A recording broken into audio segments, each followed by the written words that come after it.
زکوٰۃ کے حوالے سے جب کبھی پراپرٹی کا سوال کیا جاتا ہے تو اب ہم آپ سے پوچھیں گے کہ وہ دکان یا وہ مکان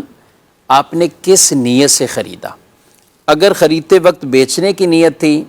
تو پھر اس پوری پراپرٹی پر، پلاٹ پر، دکان پر، مکان پر اس کی جو اصل مالیت ہے اس پر زکوٰۃ سال بسال لازم ہوتی رہے گی۔ اصل مالیت یعنی جو اس سال اس کی ویلیو ہوگی اس کے مطابق اس کی زکوٰۃ ادا کرنی ہوگی۔ اور اگر آپ نے پراپرٹی لی اس لیے کہ اسے کرائے پر دیں گے، جیسا کہ سوال سے ظاہر ہے کہ آمدنی اس سے کچھ ہو رہی ہے، تو یہ تجارت کی نیت سے یعنی بیچنے کی نیت سے آپ نے نہیں خریدی بلکہ کرائے پر چڑھانے کے لیے۔ تو اب کرائے پر جو دکانیں دی ہیں، مکان دیے ہوئے ہیں، ان سے جو کرایہ وصول ہو رہا ہے تو پھر دیکھا جائے گا وہ کرایہ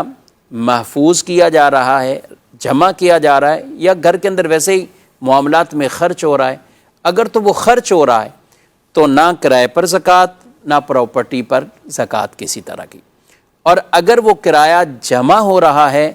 تو پھر سال جیسے ہی اس کا زکوٰۃ کا پورا ہوگا تو اس وقت دیکھ لیا جائے گا وہ کرایہ خود نصاب کو پہنچتا ہے یا دیگر اموال کے ساتھ پورا ہی نصاب والی وہ شرائط اس پر پوری ہو جاتی ہیں، تو اب ان تمام پر زکوٰۃ کو ادا کرنا لازم ہوگا۔